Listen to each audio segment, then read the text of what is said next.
Hello friends, তোমাদের সকলকে দাদেরজি চ্যানেলে স্বাগত। আজকে আলোচনা করব যে নির্দেশমূলক নীতি অর্থাৎ directive principles of state policy, এই টপিকটির উপর কিছু গুরুত্বপূর্ণ এমসিকিউ টাইপ কোশ্চেন কিন্তু আলোচনা করব। তাহলে প্রথম কোশ্চেন দেখো যে ভারতীয় সংবিধানে উল্লেখিত নির্দেশাত্মক নীতি ধারণাটি কোথা থেকে গৃহীত হয়েছে। তাহলে উত্তর হবে আয়ারল্যান্ডের সংবিধান। এখানে আয়ারল্যান্ডের সংবিধানকে কিন্তু আইরিশ সংবিধানও বলি আমরা, ঠিক আছে। তাহলে মনে রাখবে যে আয়ারল্যান্ডের সংবিধান বা আইরিশ সংবিধান থেকে এই নির্দেশাত্মক নীতি বা নির্দেশমূলক নীতির যে ধারণাটি সেটা আমাদের সংবিধানে গৃহীত হয়েছে। তারপরে কোশ্চেন দেখো যে ভারতীয় সংবিধানের কোন অংশে জনকল্যাণকারী রাষ্ট্রের ধারণাটি মূর্ত হয়েছে। তাহলে উত্তর হবে নির্দেশাত্মক নীতি। নির্দেশাত্মক নীতিতেই কিন্তু ভারতের যে জনকল্যাণকারী রাষ্ট্রের ধারণাটি মূর্ত হয়েছে। তারপরে কোশ্চেন দেখো যে রাষ্ট্র পরিচালনার নির্দেশমূলক নীতিগুলির উদ্দেশ্য হলো, তাহলে মনে রাখবে যে সামাজিক ও অর্থনৈতিক গণতন্ত্রের পথ সুগম করা। তারপরে কোশ্চেন দেখো যে ভারতের সংবিধানে রাষ্ট্র পরিচালনার নির্দেশাত্মক নীতি কোন পার্টের অন্তর্ভুক্ত। তার উত্তর হবে চতুর্থ পার্ট। আমাদের ভারতের সংবিধানে বর্তমানে কিন্তু 25টি পার্ট আছে। এই 25টি পার্টে কোন কোন পার্টে কী কী আলোচনা আছে সেটা কিন্তু আমি আলোচনা করেছি, তোমরা চ্যানেলে গিয়ে দেখতে পারো। তোমরা চ্যানেলে গিয়ে একটা প্লেলিস্ট দেখতে পারবে সংবিধান, ভারতের সংবিধান, সেখানে এই 25টি পার্টের সম্পর্কে কিন্তু আলোচনা করেছি, ঠিক আছে, যে কোন পার্টে কী কী আছে। তাহলে যেই 25টি পার্টের মধ্যে আমাদের ভারতের সংবিধানের 25টি পার্টের মধ্যে যে চতুর্থ পার্ট, সেই চতুর্থ পার্টে কিন্তু এই নির্দেশমূলক নীতির কথা আছে, মনে রাখবে। আর এই নির্দেশমূলক নীতির চতুর্থ পার্টের 36 থেকে 51 নম্বর আর্টিকেলে আছে। প্রত্যেকটি পার্টে কিন্তু কিছু কিছু আর্টিকেল আছে, ঠিক আছে। সেরকম যেমন প্রথম পার্টে ফার্স্ট যে পার্ট সেখানে 1 থেকে 4 মানে 1 থেকে 4 এই আর্টিকেলগুলি আছে। তারপরে যে দ্বিতীয় পার্ট, সেই দ্বিতীয় পার্টে 5 থেকে 11 পর্যন্ত আর্টিকেলগুলি আছে। তারপর যে তৃতীয় পার্ট সেখানে 12 থেকে 35 পর্যন্ত আছে। এখন যে চতুর্থ পার্ট যেটা নির্দেশমূলক নীতির কথা বলে, সেখানে কিন্তু 36 থেকে 51 নম্বর পর্যন্ত আর্টিকেলগুলি আছে, তাহলে মনে রাখবে। তারপরে কোশ্চেন দেখো যে নিম্নের কোনটি একটি নির্দেশমূলক নীতি। তার উত্তর হবে পরিবেশ রক্ষা এবং উন্নয়নে রাষ্ট্র সচেষ্ট হবে। এটা হচ্ছে আর্টিকেল নাম্বার 48A, ঠিক আছে। তাহলে নির্দেশমূলক নীতিতে আর্টিকেল নাম্বার 48A এখানে কিন্তু বলা আছে যে পরিবেশ রক্ষা ও উন্নয়নে রাষ্ট্র সচেষ্ট হবে। তাহলে এটা একটা নির্দেশমূলক নীতি। তারপরে কোশ্চেন দেখো যে সংবিধানের 42তম সংশোধনীর দ্বারা কটি নির্দেশাত্মক নীতি সংবিধানের চতুর্থ অংশে সংযুক্ত হয়। তাহলে উত্তর হবে 4টি। টোটাল 4টি কিন্তু নতুন আর কি নির্দেশাত্মক নীতি যোগ হয়। তারপরে কোশ্চেন দেখো যে রাষ্ট্র পরিচালনার নির্দেশাত্মক নীতিগুলি রূপায়ণ না হলে আবেদন করা যায় কোথায়। তাহলে উত্তর হবে উপরোক্ত কোনোটিই নয়। সুপ্রিম কোর্টেও যাওয়া যাবে না, হাইকোর্টেও যাওয়া যাবে না, আর স্টেট অ্যাডমিনিস্ট্রেটিভ ট্রাইব্যুনালে যাওয়া যাবে না, কারণ এই নির্দেশমূলক নীতি বা রাষ্ট্র পরিচালনার নির্দেশমূলক নীতিগুলি কি আদালত কর্তৃক বলবৎযোগ্য নয়, মনে রাখবে। যে আমাদের যে মৌলিক অধিকার আছে সেই মৌলিক অধিকার যদি ক্ষুণ্ণ হয় তখন আমরা আদালতের কাছে যেতে পারবো, হাইকোর্ট বা সুপ্রিম কোর্ট। সুপ্রিম কোর্ট 32 নম্বর আর্টিকেলের দ্বারা আমাদের এই সুরক্ষা আর কি মৌলিক অধিকার রক্ষা করবে, মৌলিক অধিকার ক্ষুণ্ণ হলে তাকে রক্ষা করবে। আর হাইকোর্ট 226 নম্বর আর্টিকেলের দ্বারা কিন্তু আমাদের মৌলিক অধিকার যদি ক্ষুণ্ণ হয় তাহলে রক্ষা করবে।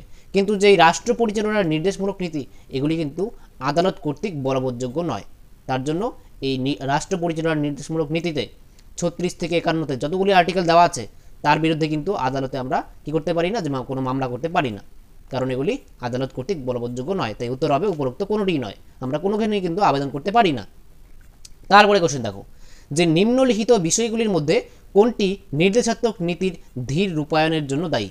তাহলে যে আমাদের যে নির্দেশমূলক নীতি আছে, নির্দেশমূলক নীতিটা আসলে কি, যে নির্দেশমূলক নীতিতে কতগুলি নীতি দেওয়া আছে, যে নীতিকে আর কি রাষ্ট্র যখন কোনো আইন প্রণয়ন করবে তখন এই নীতির উপর ভিত্তি করে যাতে আইনটা প্রণয়ন করে তার জন্য একটা ডাইরেকশন দেওয়া আছে, ঠিক আছে। তাহলে এখানে আর কি এগুলি ধীর যে রূপায়ণ হচ্ছে ধীরে ধীরে একদম, তার কারণ কি, তাহলে উত্তর হবে উপরোক্ত সবকটি। অর্থাৎ সম্পদের অভাব, ভারত যখন স্বাধীনতা লাভ করে তখন কিন্তু ভারতের অর্থনৈতিক দিক থেকে ভারত আমাদের অতটা উন্নত ছিল না। ব্রিটিশ প্রায় 200 বছর কিন্তু ভারতে শোষণ করেছে। তার জন্য যেই আর কি নির্দেশমূলক নীতিতে দেওয়া আছে বিষয়গুলি সেগুলি কিন্তু রূপায়ণ করা সম্ভব নয়। আর কি নির্দেশমূলক নীতির উদ্দেশ্য কি, যে সামাজিক ও অর্থনৈতিক গণতন্ত্রের পথ সুগম করা। তাহলে যে অর্থনৈতিক গণতন্ত্রের পথ সুগম করতে গেলে কী করতে হবে, যে সরকারের কাছে সম্পদ থাকতে হবে, অর্থ থাকতে হবে।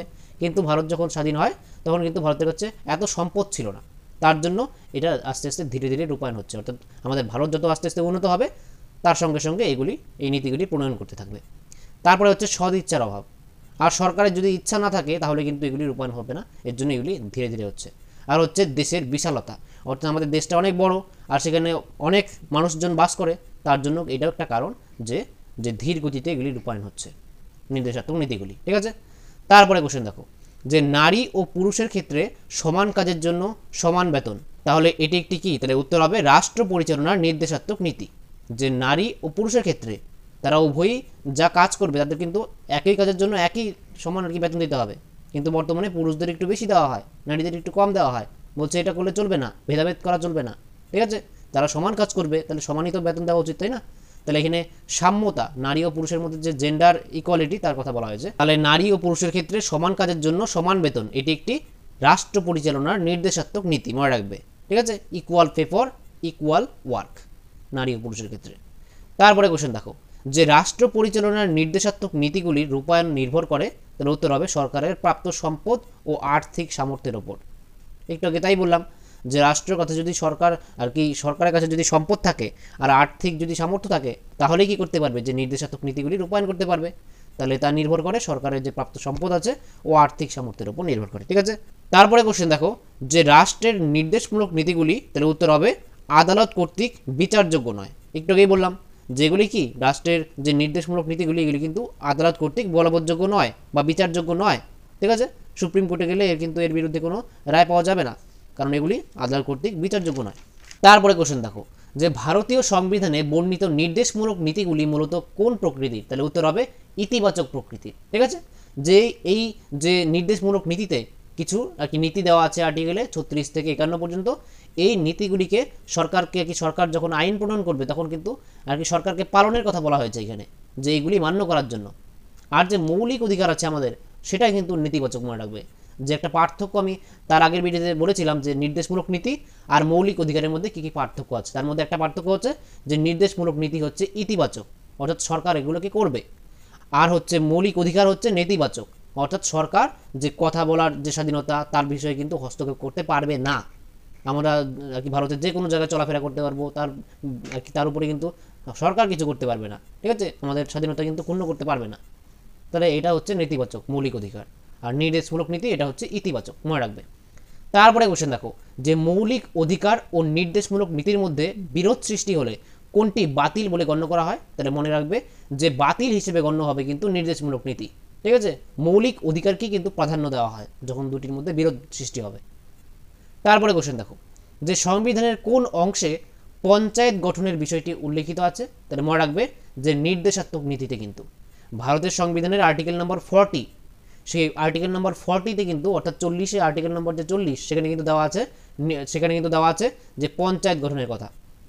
তাহলে এটা একটা নির্দেশমূলক নীতি, কারণ 36 থেকে 51 নম্বর আর্টিকেলের মধ্যে সবগুলি আর্টিকেলই কি যে নির্দেশমূলক নীতির মধ্যে পড়ে। তাহলে 40 নম্বর যে আর্টিকেলে লেখা আছে পঞ্চায়েত গঠনের কথা, সেটা একটা নির্দেশাত্মক নীতি। তারপরে কোশ্চেন দেখো, যে নির্দেশমূলক নীতির মূল বিষয়বস্তু হলো, তার উত্তর হবে সামাজিক ও অর্থনৈতিক। তাহলে নির্দেশমূলক নীতির মূল বিষয়বস্তুই হচ্ছে সামাজিক আর অর্থনৈতিক। তারপরে কোশ্চেন দেখো, যে ভারতীয় সংবিধানের কোন ধারায় বলা হয়েছে যে রাষ্ট্র দেশের সকল নাগরিকদের জন্য একই দেওয়ানি বিধি প্রবর্তনে সচেষ্ট হবে? তাহলে মনে রাখবে আর্টিকেল নম্বর 44, ভেরি ভেরি ইম্পর্টেন্ট, মনে রাখবে যে ইউসিসি, ইউনিফর্ম সিভিল কোড। তোমরা এটা সবাই জানো যে ইউনিফর্ম সিভিল কোড কি, যে ভারতে যে পার্সোনাল যে ল আছে, হিন্দুদের জন্য আলাদা আর কি বিবাহের ক্ষেত্রে, মুসলমানদের জন্য আলাদা, তারপরে খ্রিস্টানদের জন্য আলাদা, এই যে বিবাহ বিচ্ছেদ, যে কোনো যে পার্সোনাল যে আইন, দেওয়ানি বিধি, সেগুলো কিন্তু এক এক ধর্মের লোকের আলাদা কিন্তু। তাহলে এখানে 44তম আর্টিকেলে বলা হয়েছে যে সকলের জন্য, সকল ভারতের নাগরিকের জন্য কিন্তু একই দেওয়ানি বিধি প্রবর্তন করতে হবে, অর্থাৎ একই নিয়মে বিবাহ হবে, একই নিয়মে আর কি তালাক হবে, এটার কথা বলা হয়েছে, ঠিক আছে? না হলে কি হয় যে ভারতে এক এক ধর্মের মানুষের জন্য এক এক আইন, সেটা কিন্তু একটু জটিলতার সৃষ্টি করে। তার জন্য আর্টিকেল 44-এ বলা হয়েছে যে ইউনিফর্ম সিভিল কোডের কথা, অর্থাৎ দেওয়ানি বিধি প্রবর্তনের সচেষ্ট হওয়া, অর্থাৎ আর কি সোজা ভাষায় বললে যে সকলের জন্য একই আইন, ঠিক আছে? তাহলে মনে রাখবে যে ইউসিসির কথা কোথায় বলা হচ্ছে, তাহলে আর্টিকেল নম্বর 44-এ। তারপরে কোশ্চেন দেখো, যে ভারতীয় সংবিধানের কোন ধারায় নারী ও পুরুষদের সমপরিমাণ কাজের জন্য সমপরিমাণ বেতনের কথা উল্লেখ আছে? তাহলে উত্তর হবে আর্টিকেল নম্বর 39। তাহলে equal pay for equal work, এই যে কথাটা, ঠিক আছে, যে নারী ও পুরুষের জন্য সমপরিমাণ কাজের জন্য সমপরিমাণ বেতন দেওয়া উচিত, এটা কিন্তু আর্টিকেল নম্বর 39-এ বলা আছে। তারপরে কোশ্চেন দেখো, যে ভারতীয় সংবিধানের কোন ধারায় গ্রাম পঞ্চায়েত গঠন সম্পর্কে উল্লেখ আছে বা রয়েছে? তাহলে উত্তর হবে আর্টিকেল নম্বর 40। তোকেই বললাম যে আর্টিকেল নম্বর 40 আছে, 40 নম্বর ধারা, সেই 40 নম্বর ধারাতে কি লেখা আছে, যে গ্রাম পঞ্চায়েতের গঠনের কথা কিন্তু বলা আছে। তারপরে কোশ্চেন দেখো, যে ভারতীয় সংবিধানের 47 নং ধারায় বর্ণিত আছে কি বিষয়, তাহলে উত্তর হবে জনস্বাস্থ্যের উন্নতি। তাহলে আর্টিকেল নাম্বার 47 কি বলে, যে জনস্বাস্থ্যের উন্নতি, ঠিক আছে। তারপরে কোশ্চেন দেখো, যে নির্দেশমূলক নীতিকে কে novel features of the constitution বলেছেন, তাহলে উত্তর হবে B R Ambedkar. B R Ambedkar বলেছেন যে নির্দেশমূলক নীতিতে novel features of the constitution.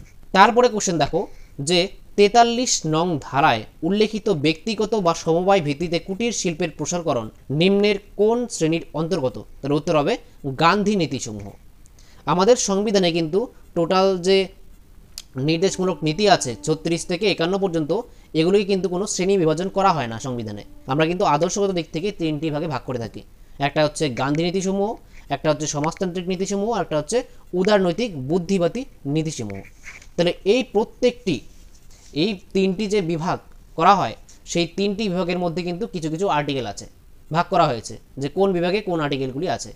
যেমন সমাজতান্ত্রিক নীতিসমূহ, সেখানে সমাজতান্ত্রিক যে নীতি আদর্শ আছে, সেই সমাজতান্ত্রিক আদর্শের উপর ভিত্তি করে যে আর্টিকেলগুলো সেগুলো আছে, যেমন 38, 39, 39A, 41, 42, 43, 43A, 47।